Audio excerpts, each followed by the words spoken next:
O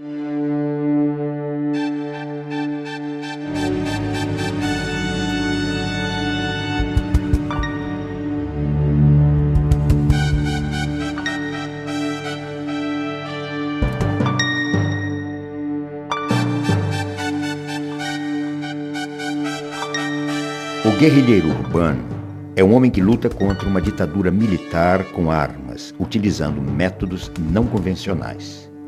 Um revolucionário político é um patriota ardente. Ele é um lutador pela libertação do seu país, um amigo de sua gente e da liberdade. Carlos Marighella, Manual do Guerrilheiro Urbano.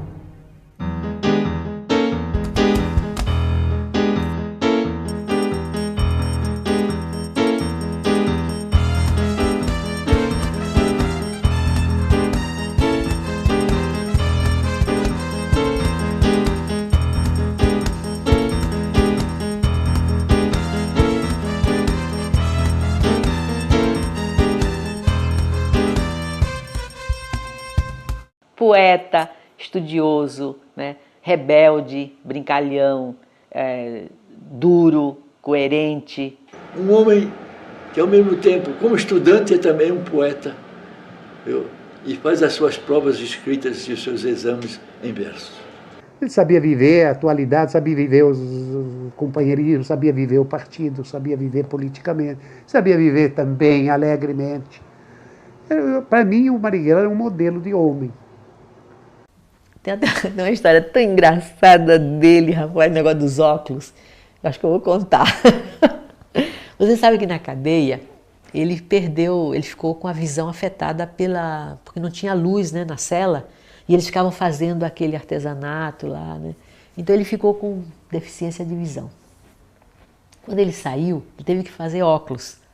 E ele odiava os óculos. Não gostava. Mas não tinha jeito, né? Ele estava míope, etc. Então... Só que ele, como ele não gostava, ele vivia tirando os óculos. E aí perdia, quebrava, caía, né? Mas ele tinha uma raiva dos óculos que você não pode imaginar. E um dia ele, passando por uma livraria, ele viu um pocketbook que era de um americano, que eu não me lembro agora o nome, né? Que era sobre o negócio de como deixar de usar óculos, alguma coisa assim. Bom, ele passou a mão no livro e chegou em casa, sentou e não queria nem conversar. Leu tudo. Quando terminou, disse assim: primeira vez que eu concordo com o americano. Teve a eleição em São Paulo para vereador e o mais votado de todos foi o Cacareco, que a população votou para ridicularizar os políticos daquela época, né? Então ele aí compôs a música do Cacareco, né? Que era assim: o Cacareco, pois é, não tem rival, pois é, dançando samba, pois é, no carnaval. No tempo da legalidade, ele não fez um clube, ele fez uns cartazes para um clube de carnaval, que chamava O Que Eu Quero É Rosetar. Ele propôs que o pessoal do Comitê Central saísse no carnaval. Olha que coisa! E o pessoal achou que aquilo era um horror. Então disse: tudo bem, ninguém quer ir, eu vou. Rebelde. Falava que ele era rebelde, por causa da escola, né? Os colegas iam à aula e ele ficava do lado de fora, conversando. Às vezes eles faziam uma anarquiazinha, cortava o cabelo, botava só cortava tudo, deixava uma rodinha só de cabelo na cabeça. Cortou o sapato uma vez, fez sandália, para ir para a escola, porque não podia entrar de sandália, né? E ele fez isso, cortou. A minha mãe reclamou: por que você vai fazer isso com o sapato, fazer sandálias? Por que você não pode entrar na escola com sandália, tem que entrar de sapato? Ele falou: mãe, ué, Jesus Cristo andava de sandália, por que eu não posso andar? Eu morro de saudade até hoje, de vez em quando eu ainda sonho com o Marighella, eu ouço a voz dele, eu vejo aquele gesto ridículo dele, com aquela peruca ridícula, atravessando a rua, correndo assim do carro, e a peruca balançando, os cabelos brancos dele aparecendo embaixo, e ele te segurando aqui em cima, aquela coisa. Eu falei assim: preto, tira essa porra da cabeça, bicho, tu chama mais atenção com essa merda, essa peruca, do que você, se tivesse sem peruca, com a tua cara de fora. Assim, com uma saudade imensa de Marighella. Falava que gostava de música sacudida, quer dizer, com aquele negócio de bossa nova, música assim, romântica, assim, não gostava, eu gostava de música sacudida. Agora, as mulheres eram muito apaixonadas por Marighella, todas loucas, e inventavam. Mas ela disse, eu não conheço essa senhora, como é que ela disse que eu tenho alguma coisa com ela? Eu acho que o Marighella, ele representa uma síntese de todo um processo de luta, né? Que desde a luta contra o colonialismo, então, depois os negros, os índios, enfim, da classe operária e vem aí, quer dizer, analisando a história, não é só feita de vitórias, também foram feitas de várias derrotas, mas essas derrotas ensinam. Né? Nós não estávamos prontos para vencer, isso está claro, mas deixamos uma marca, né? Um exemplo, enfim. Eu acho que é isso. Afinal de contas, quem é você, Marighella? Que dá sua vida por tudo isso. Quem é você? Ele dizia, quem sou eu? Um mulato baiano. Quem sou eu? Sou apenas um mulato baiano.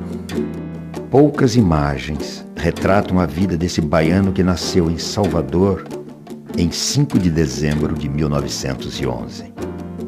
Estudou engenharia sem concluir o curso. Fez serviço militar. Forjou-se rebelde na Rua do Desterro número 9, onde nasceu, na Baixa do Sapateiro, onde viveu. Aderiu ao Partido Comunista em 1932.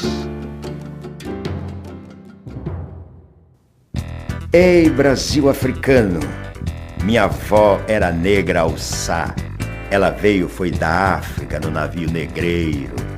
Meu pai veio, foi da Itália, operário imigrante. O Brasil é mestiço, mistura de índio, de negro, de branco.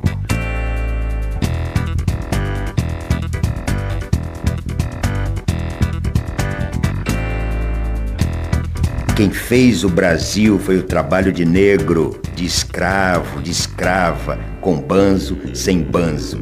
Mas lá na senzala, o filão do Brasil veio de lá, foi da África.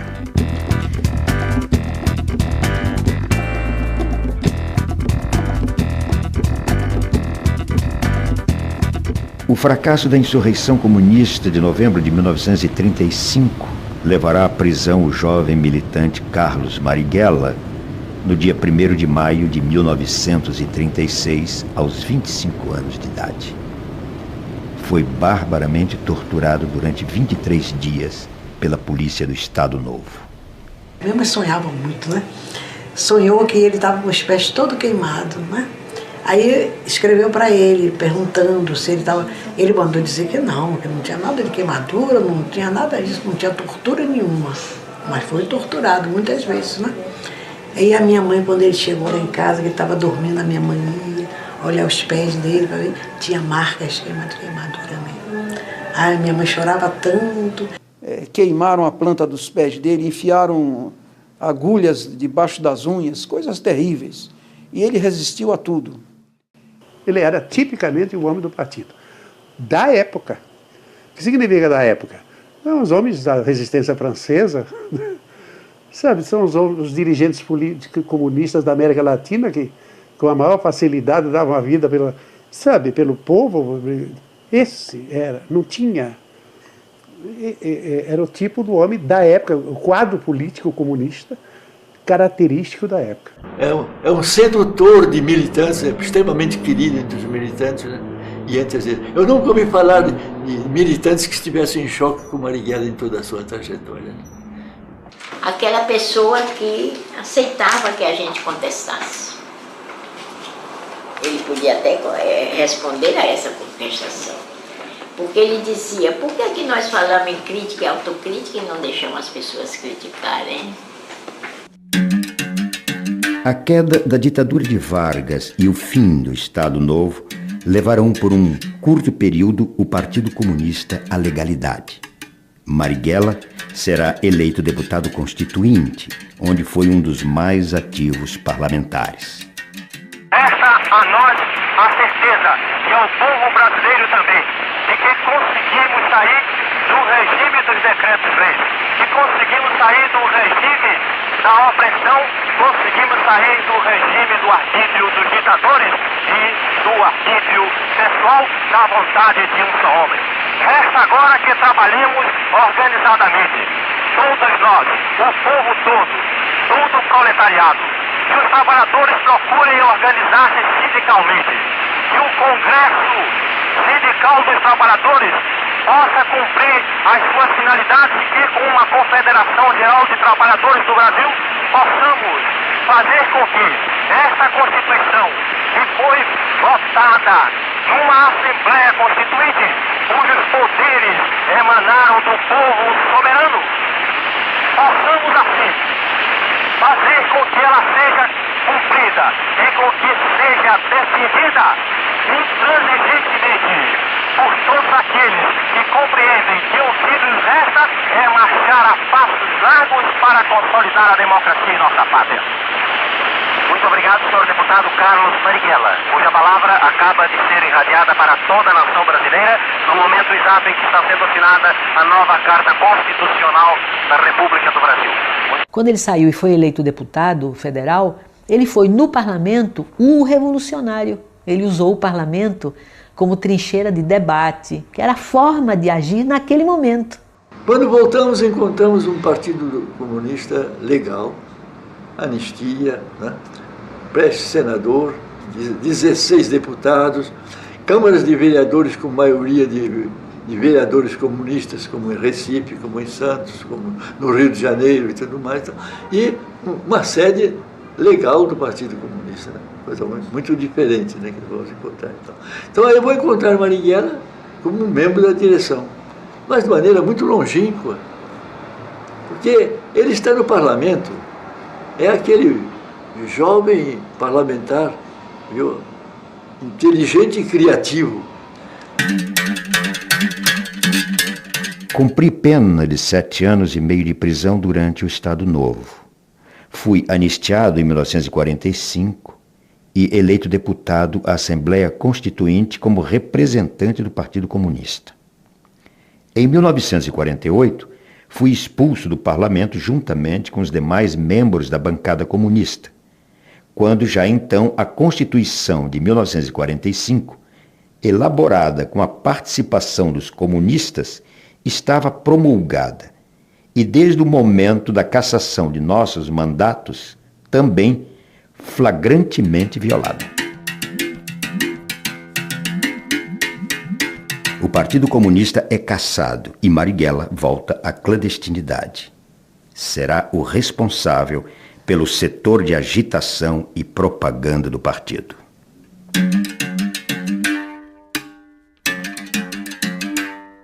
Na clandestinidade, vai viver com a militante comunista e aeromoça Clara Scharf, companheira até o final da vida. Na circunstância da clandestinidade, ele com mandato de prisão e eu também, não podia, né? Então a gente teve que... A gente considerou que aquilo era um casamento legítimo, que era o casamento do amor, né? Então não tinha papel nenhum. Mas quem disse a você que tinha fotografia? O menino não podia ter fotografia de ninguém. Se a polícia chegasse lá, pegava você e pegava as fotos das pessoas da família. Você não podia ter nada. Levava um pouco de roupa quando podia, né?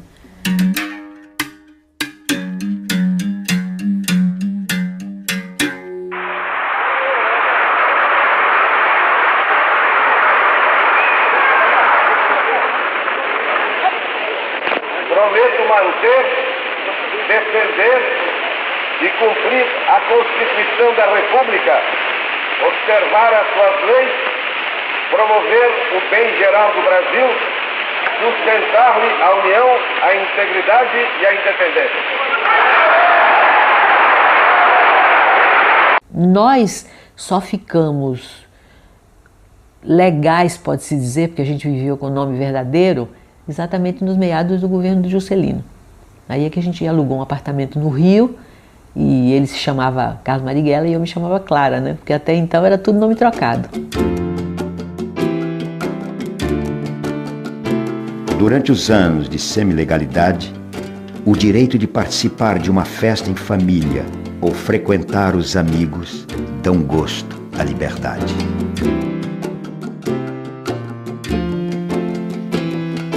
A desestalinização pega Marighella no contrapé. Fica surpreso com a denúncia dos crimes de Stalin. Ele chorou. Uma coisa que difícil de acreditar, né? Marighella chorando, né? Mas ele... isso eu sei porque eu assisti essa reunião. Quando os jornais começaram a publicar a denúncia do relatório do Khrushchev, né? Que era o famoso 20º Congresso do Partido Comunista da União Soviética, os jornais começaram a dar. Eu me lembro do Estadão, né? E todo mundo dizia, imagine, isso é mentira, isso não aconteceu nunca, isso aí é obra do imperialismo, aquelas coisas que a gente dizia, não acreditava em nada, né? Mas todo mundo angustiado para saber se era verdade, se não era verdade, tanto que o partido mandou o Arruda à União Soviética para saber se aquilo era verdade ou não. E aí fizeram uma reunião do Comitê Central para o Arruda dar as informações, quando ele voltou. E essa reunião é uma reunião dramática, viu? Quando aquilo foi confirmado, foi como se parecia uma bomba, né, em cima de todo mundo. As reações foram muito diferentes. Essa reunião provocou depois a saída do Jorge Amado, a saída do Agildo Ribeiro. Muita gente saiu do partido naquela época, começou a sair, depois que ficou confirmado, né? Então, o Marighella, na hora que foi falar, ele chorou na tribuna. Todo mundo ficou... Até o Agildo veio conversar com ele, o Astrogildo, né? Ele ficou... Mas, quer dizer, era um choro de... Sabe quando você acredita numa coisa, que depois você vê aquilo ruir? Ele não podia imaginar que o socialismo fosse capaz de fazer aquilo.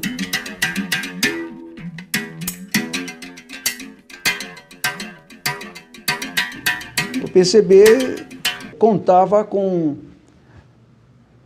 o seu fortalecimento no quadro das forças que apoiavam Jango, o que lhe daria a recuperação do estatuto de partido legal, que ele ainda não conseguiu ser, e de aumentar, é claro, a sua influência, que naquele período, naquele momento, era grande no meio da esquerda, digamos, de inclinação mais revolucionária. Com o alto testemunho da nação e com a solidariedade do povo, reafirma seus propósitos inabaláveis de lutar com todas as suas forças pela reforma da sociedade brasileira, não apenas pela reforma agrária, mas pela reforma tributária, pela reforma eleitoral ampla, pelo voto do analfabeto, pela elegibilidade de todos os brasileiros, pela pureza da vida democrática, pela emancipação econômica, pela justiça social e ao lado do povo, pelo progresso do Brasil.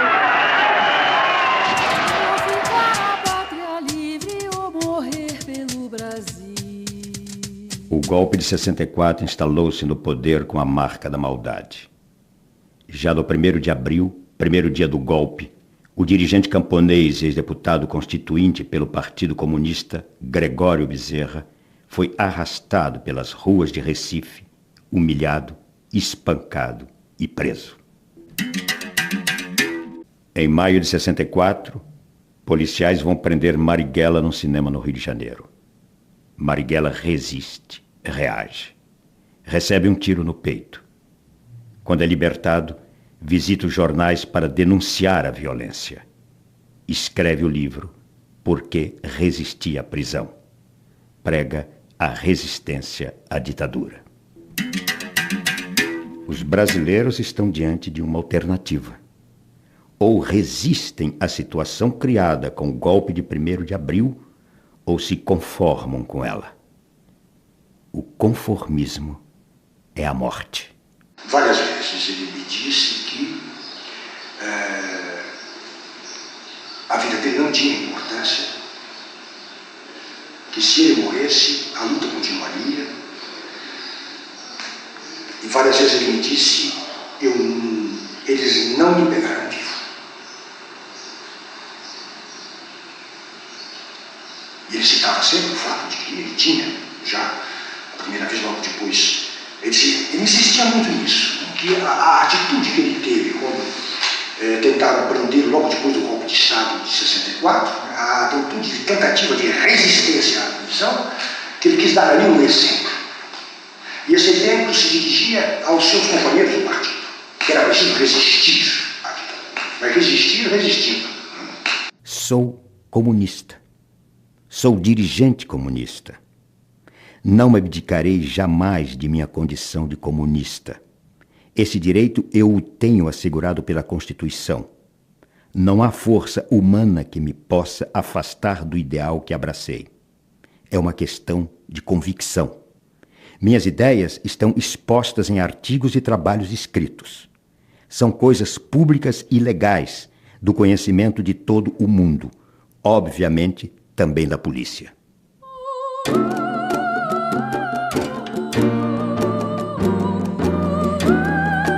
Os anos 50 e 60 marcarão as lutas de independência dos países da Ásia, África e América Latina. A independência da Argélia e a Revolução Cubana impressionarão especialmente Marighella, que caminhará em direção à luta armada como alternativa para conquistar o poder.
Eu fui o primeiro dominicano a ir para a Universidade de São Paulo para fazer filosofia, que fez com que eu estivesse imediatamente em contato com o meio estudantil, na Maria Antônia, o meio estudantil revolucionário. Que é uma época, inclusive, que o movimento operário foi fortemente reprimido em 64, e suas lideranças já eram muito conhecidas, a desestruturação do movimento operário foi muito forte. E o movimento estudantil ele se renova mais rapidamente, ele se aglutina mais rápido. Então a presença dos estudantes na década, principalmente a segunda metade da década de 60, foi muito forte. Né? Isso não acontecia só no Brasil, mas toda a América Latina, a tal ponto que em 1968, na cidade de Medellín, na Colômbia, os bispos de toda a América, eles se encontram e vão decidir uma série de questões para a América Latina. E há um determinado trecho em que se diz que a violência ela pode ser uma saída depois de esgotadas todas as outras possibilidades.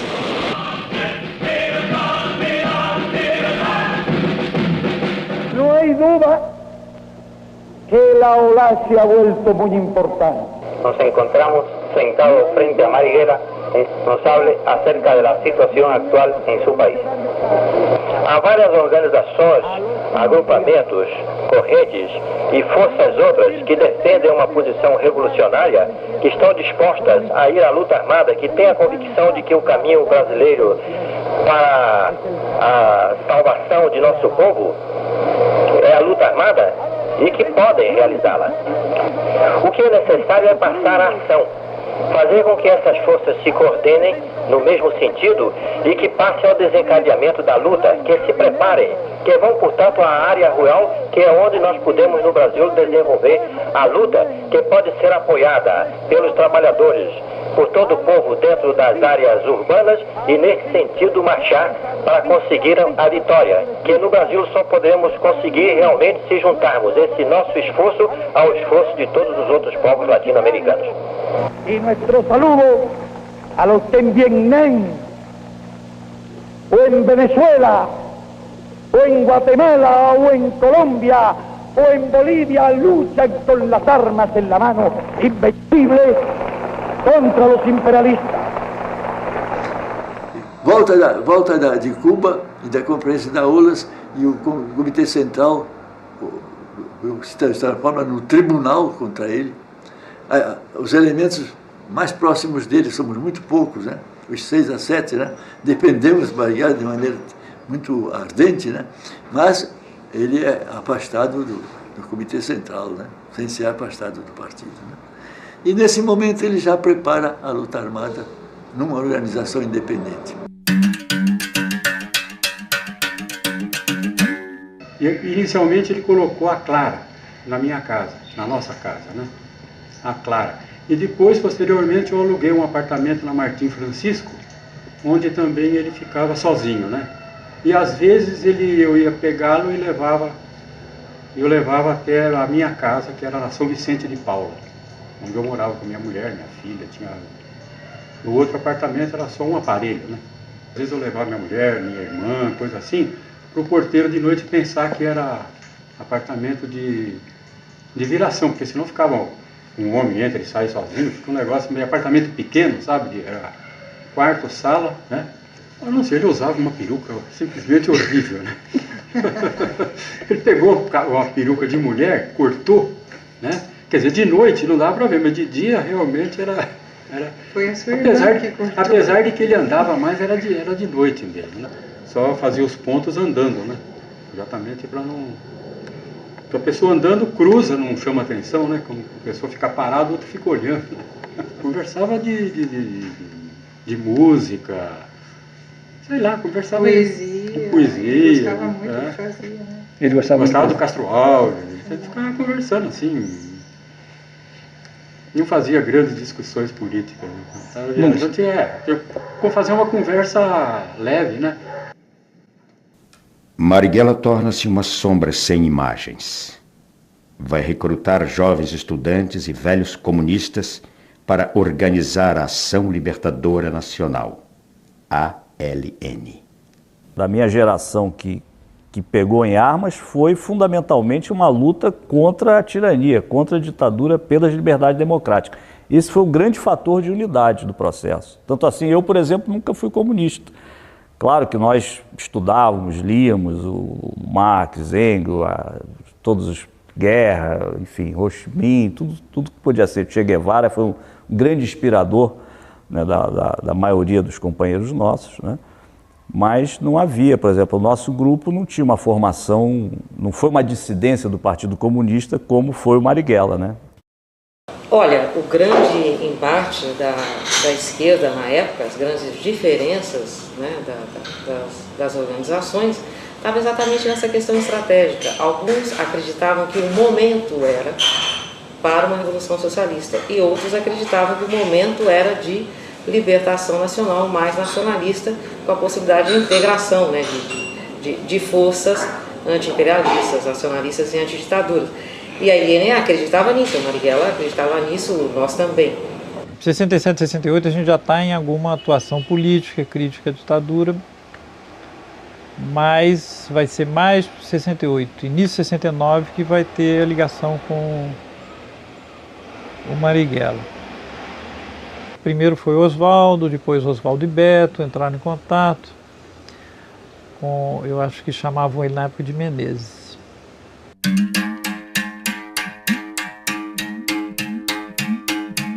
Eu entro para um GTA, né, que era um grupo tático armado, em que a gente começava um treinamento da guerrilha urbana e fazendo pequenas ações. E no final, no começo de 69, a gente já estava fazendo assim ações bastante importantes, ações que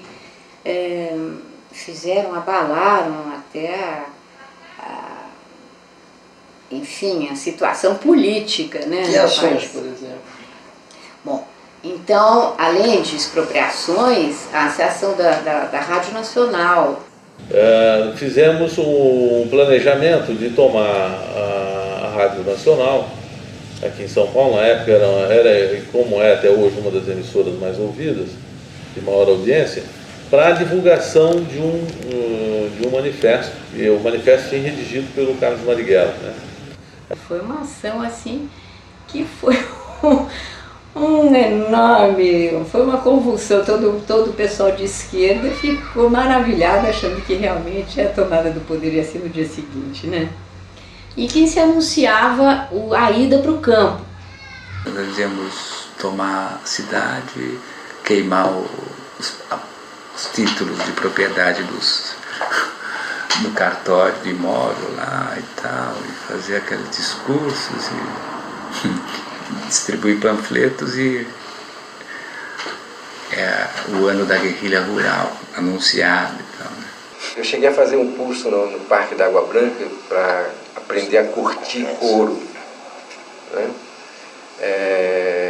A gente fez um curso também parece brincadeira, de criação de coelho, né? De cunicultura, mas você juntando uma coisa a outra, juntando o curso de curtir couro com o curso de coelho, ajudaria muito, isso na nossa cabeça, né? A gente imagina, a visão romântica de que pelo menos sem sapato nós não ficaríamos, né? A gente teria saberia fazer, então era esse tipo de aprendizado que a gente tinha. Todas as armas que o Lamarca tirou de Quitaúna ficaram comigo. Tinha um quarto do porão, na garagem do edifício, guardava aquelas malas, as malas dos condôminos, dos proprietários, que é o edifício de classe média alta, né? E nesse mesmo quarto estavam todas as dinamites. Nós chamávamos farinha de rosca, porque parecia, dá a impressão. Aliás, depois que eu saí, muito tempo depois, quem foi buscar essa dinamite, nós tivemos de lá e levamos para uma chácara, foi a Guilmar. Deixa eu te entregar. A Guilmar e Câmara Ferreira, Toledo. Minha primeira ação foi expropriar essa farinha de rosca aí. Foi a ação da Rochester, Sabaúna, que era uma pedreira que tinha autorização de usar dinamite, mas eles extrapolavam dessa permissão e fabricavam dinamite lá. E um belo dia a gente teve essa informação, um belo dia nós fomos lá com um mandado de prisão, de busca e apreensão, né, assinado por um juiz chamado Carlos Marighella.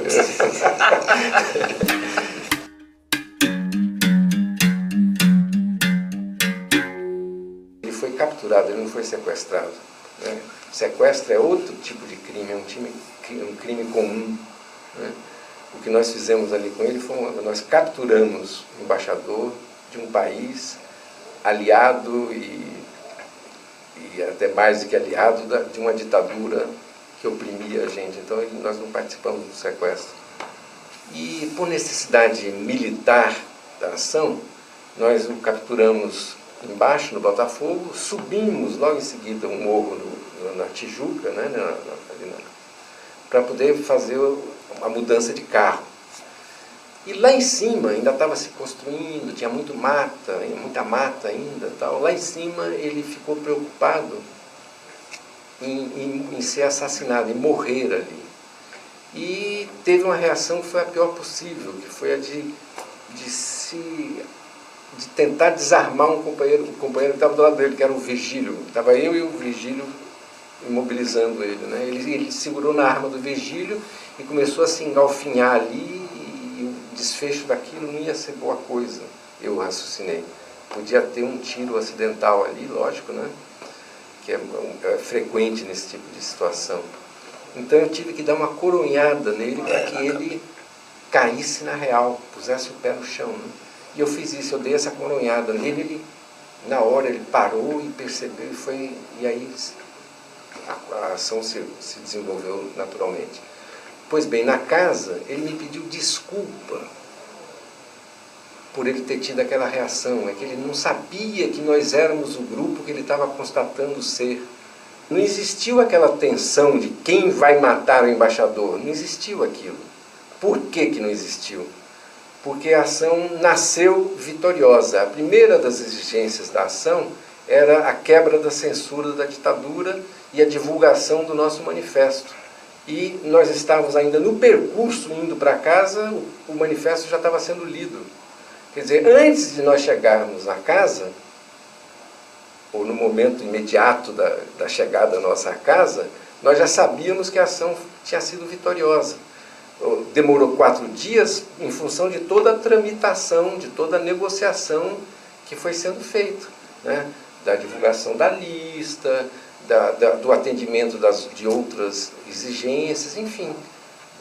Foi um tempo natural da ação, mas ela foi vitoriosa a partir do primeiro momento. Então não se discutiu nunca a hipótese de matar o embaixador, de a gente ser derrotado naquela ação.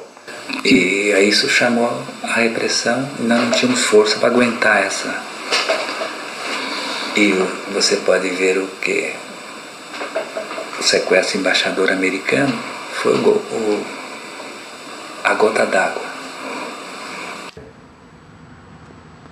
Joaquim Câmara Ferreira, o Toledo, era favorável e defendeu isso. Ele falou, então faz. Agora, evidentemente, Marighella tinha uma grandeza política que, a partir do momento em que a ação foi feita, ele apoiou a ação. Né? É uma ação da nossa organização, ele apoiou e conclamou a organização a apoiar. Mas ele defendeu isso, e eu ouvi da própria boca do Marighella que não era momento de se fazer uma ação como o sequestro do embaixador americano que ia assodar o poder contra nós. E foi o que aconteceu. Não é bem assim. Porque ele chegou na reunião realmente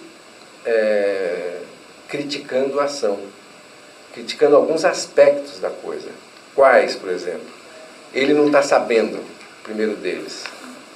Ele e a organização não está sabendo, a organização como um todo não está sabendo. Por quê? Porque nós tínhamos uma série de companheiros no Rio de Janeiro que não estavam avisados e que foram pegos de surpresa. Realmente foi um erro não ter falado. Ele estava correto nesse tipo de crítica, né? Então a crítica dele era parcial. E outra, a importância da ação, e ele também como comandante não está sabendo. Mas aí nós argumentamos com uma única coisa, nós argumentamos com Carlos Marighella, né? Nós falamos, olha, ninguém precisa pedir licença, ninguém para fazer um ato revolucionário, né? E aí, que é uma máxima dele, né? E na hora ele concordou realmente.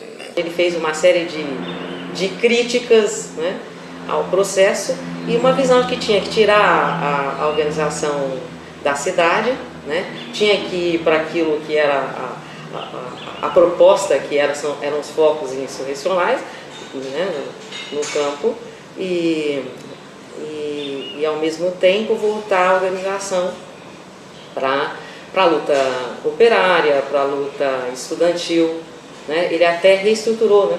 Eu lembro que nesse momento ele me deu uma incumbência que era a organização operária, né? Ele colocava muita esperança nos quadros que estavam sendo treinados fora, né? E tinha preocupação de retirar todo mundo daqui que estava queimado, né? Já estava identificado, colocar para fora para fazer treinamento e depois retomar o processo no campo. Cadê o jornal? Eu lembro bem disso, né? Não tem um jornal? Cadê um jornal? Que revolução vocês estão fazendo? Vocês não têm nenhum jornal. Era a forma dele dizer, vocês se afastaram da luta política, vocês se afastaram desse convencimento, né? Nós fundíamos gente, nós arrumávamos dinheiro para o pessoal viajar, conseguimos condução para o pessoal viajar, né? Ajudávamos pessoas que precisavam de tratamento médico e enfim, tudo isso a gente conseguia. Mas isso aí, digamos assim, eram tarefas necessárias, mas não eram as tarefas primordiais. A tarefa primordial era de preparar o cristão, né, um grupo de cristãos para a militância revolucionária. Quando o GTA caiu, Marighella ficou extremamente extremamente preocupado com a situação. Ele ficou muito abalado. Por quê? Porque o GTA estava se preparando, era o grupo melhor treinado e era o grupo que estava se preparando para ir para o campo. Então ele sabia que a cidade tinha uma situação muito complicada em que a gente estava cercado e não tinha como sair desse cerco. Esse foi o primeiro erro, foi a primeira vez que a gente cometeu esse erro de falar pelo telefone, porque a gente jamais falava pelo telefone do convento. Nesse dia, por milhares de razões, não foi possível telefonar de outro lugar, e aí nós, como é que a gente chama isso? Estou esquecendo o nome, quando a gente comete um erro de segurança. E a gente marcou por telefone encontrar com um amigo nosso, sem dizer o que era, naturalmente, mas marcou uma viagem para o Rio pelo telefone do convento. Então eles nos prenderam no Rio, e aí o seguinte, o CNMAR é que tinha a técnica da tortura e do interrogatório. O delegado Fleury, ele queria nomes, nome, dinheiro, aparelho, era isso que ele queria. Ele estava no Rio de Janeiro, ele torturou pessoalmente? Ele foi para o Rio de Janeiro. Ele torturou pessoalmente. Ele torturou pessoalmente, sim, ele sim. E o interrogatório começa com vocês, com essa afirmação, vocês são base fixa do Marighella. E, por exemplo, nós não sabíamos quando é que ia ser um novo contato Marighella conosco. Nós tínhamos tido um contato algo como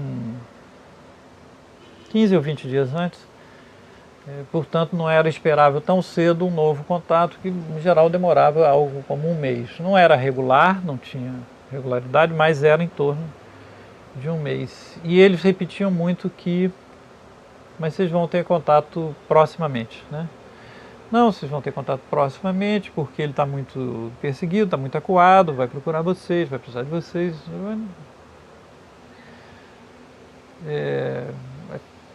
Aquilo parecia totalmente estranho, porque não era essa a nossa impressão. Como é que eles sabem disso? Mas isso, na hora, eu tenho a impressão que parecia, na hora, como fazendo parte do interrogatório normal. Nessa última reunião, o Otávio Ângelo trouxe uma granada e estava tentando mostrar que era uma coisa que a LN tentava fabricar, uma fabricação rudimentar, caseira, eram armas, né? E uma granada. E aí ele tirou o pino e o Marighella disse: não, pelo amor de Deus, não faça isso agora, porque eu tenho que morrer com a minha perna, né? Muito preocupado, extremamente preocupado. Ele falava nas quedas, ele falou, comentou com o Otávio Ângelo, a gente soube, parece que houve queda dos freios dominicanos no Rio de Janeiro, e, enfim, e a gente não se tem o conhecimento do que a repressão tem nas mãos, que tipo de dados eles têm, né, para a gente poder se armar e se defender.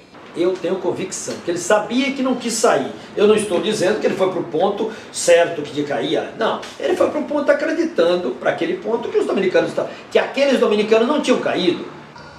E contrariando as normas, assim, pois ele nunca tinha me pedido isso, ele pediu que eu ligasse para os dominicanos, né, marcando na tipografia, no encontro na tipografia, né? E aí quando foi à tarde eu liguei, marcando o encontro, que foi um encontro, né? E você não sentiu nada de anormal, né?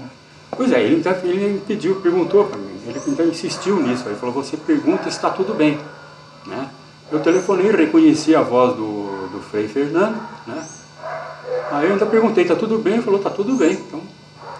Eu não fui o herói, eu não fui o santo, eu não fui o mártir, eu falei, eu não aguentei na tortura, falei, como a maioria das pessoas falam, né? Agora, o que para mim pessoalmente é convicção, é de que não fui eu que fui o primeiro a falar. Para mim, eu não fui o primeiro a falar. Eu acho muita coisa já apareceu, né, de pessoas que fizeram esse elo de ligação, mas eu acho que ainda falta elementos. Quer dizer, às 8 horas, então, ele teria o ponto com os freis. Eu cheguei um pouco antes, cheguei 8h20, aí eu até fui tomar um chopp, né? Estava uma noite quente, né, novembro, tomar um chopp, aí que eu vi uma movimentação na Alameda Casa Branca, sabe? Uma movimentação bastante esquisita. Aí eu fui subindo a Alameda Casa Branca, e aí tinha um policial atrás de uma árvore, né? Até eu falei, o que está acontecendo aqui? Ele falou, não, pode voltar, isso aqui é terrorista que está tendo um tiroteio com terroristas que estão escondidos num prédio em construção. Aí tinha uma senhora que estava no portão e falou com um ar bastante compungido, sabe? Falou, mataram o Marighella.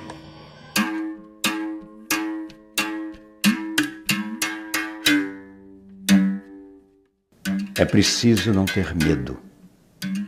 É preciso ter a coragem de dizer. Há os que têm vocação para escravo, mas há os escravos que se revoltam contra a escravidão. Não ficar de joelhos, que não é racional renunciar a ser livre. Mesmo os escravos, por vocação, devem ser obrigados a ser livres quando as algemas forem quebradas. É preciso não ter medo. É preciso ter a coragem de dizer. O homem deve ser livre. O amor, que não se detém ante nenhum obstáculo e pode mesmo existir até quando não se é livre. E, no entanto, ele é em si mesmo a expressão mais elevada do que houver de mais livre em todas as gamas do humano sentimento. É preciso não ter medo. É preciso ter a coragem de dizer.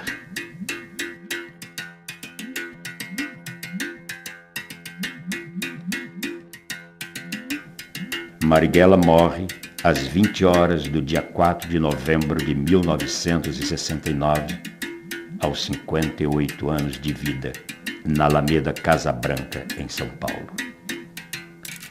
As únicas imagens em movimento de Carlos Marighella até agora conhecidas registram Carlos Marighella morto. A capanga estava com furo, né, que eles atiraram, né, e dentro dessa capanga tinha um aparelho de barbear, que ele carregava, né, quando ele saía, e um lápis, uma coisa qualquer lá para anotar.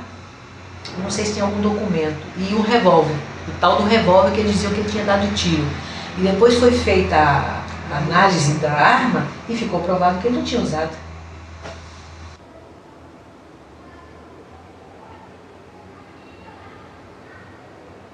Algo como um poço sem fundo, né? A minha sensação, né? Assim, falando emocionalmente, era que eles terem pego o Marighella, por exemplo, quando eu fui preso, eu pensava assim, passam mil coisas pela cabeça, né? Mas passa pela cabeça, mas felizmente eles me prenderam, mas não vão chegar ao Marighella, porque não depende de nós não sabemos nada. Bom, então, quando o encontro é marcado, né, e que a gente é levado para lá, eu já estava tenso, obviamente, por mil razões, mas tenso com a possibilidade dele vir mesmo. Então, quando acontece isso, foi assim um desastre, né? Só vivendo no clima da época para a gente... a última coisa que podia acontecer era atingir o Marighella, né? E atingir, né? Através de nós, né? Que a gente serviu de isca mesmo.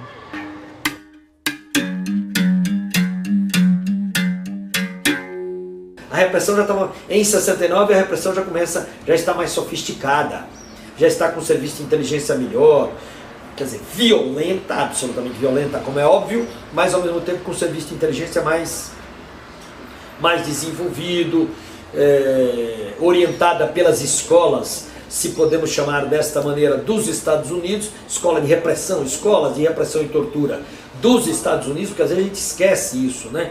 Que a tortura, né, é um fenômeno brasileiro. A tortura vem a orientação e o serviço de inteligência dos Estados Unidos, da Inglaterra, da Alemanha e de Israel. Special Forces soldiers take their jungle training in the Everglades of Florida and in the Panama Canal Zone. One of the subjects... Os Estados Unidos ensinarão no Panamá sabotagem, atentados e tortura a militares e policiais do continente que farão parte dos grupos de terroristas de Estado que matarão políticos, torturarão militantes e sabotarão a democracia.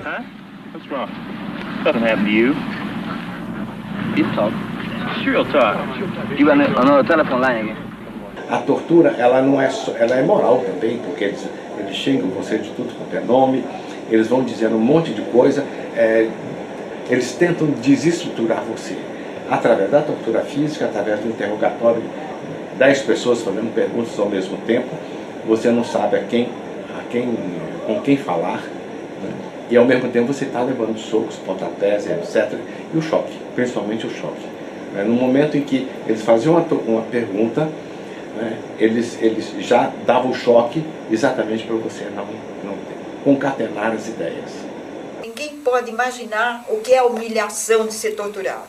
Não dá para imaginar o que é a humilhação de um outro ser humano te olhando e te fazendo mal, te dando um choque no peito cheio de leite. O que leva um cara a fazer isso? Né? O que leva? Até hoje eu não consigo entender, mas eu não quero conversar com os meus torturadores, eu não quero perguntar, eu não quero saber da vida deles, não é? Militantes políticos presos com vida são devolvidos às suas famílias mortos em caixões lacrados. As imagens revelam as razões e a forma de ação do Estado repressivo. Revelam quem de fato praticou o terror.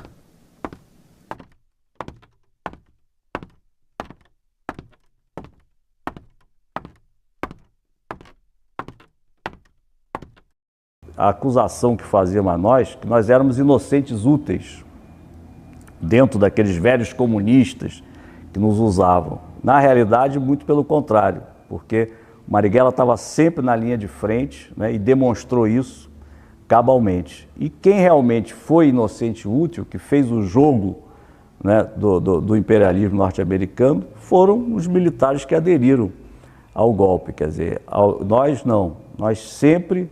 O próprio Marighella, quer dizer, que era um comunista, foi um constituinte comunista, ele tinha uma visão de Brasil, de brasilidade incrível. A violência está aí, é o mar em que a gente nada. Não, hoje, o que falta hoje, eu sinto, é uma proposta política. Porque quem inicia a violência são os ditadores, né? São eles que tomam o poder, usurpam o poder de forma violenta, né? Então a resistência de um povo por liberdade é sempre legítima, né? Tem gente que eu já ouvi dizendo, não, aquilo ali, na verdade, essa geração era autodestrutiva, estava me metendo naquilo como uma forma de autodestruição. Mentira. Se tem uma geração nesse país que não foi autodestrutiva, foi a nossa, que tentou construir alguma coisa. Se você tivesse que refazer tudo, você faria de novo? Faria de novo. Nesse ponto eu não sou... Posso ser um patriota equivocado, mas não sou um arrependido. Vou morrer assim. Se estivesse vivo, Marighella estaria completando 90 anos. Junto ao povo, lutando por pão, terra, trabalho, saúde, educação, cultura. Lutaria por liberdade e alegria para todos. Carlos Marighella, o guerrilheiro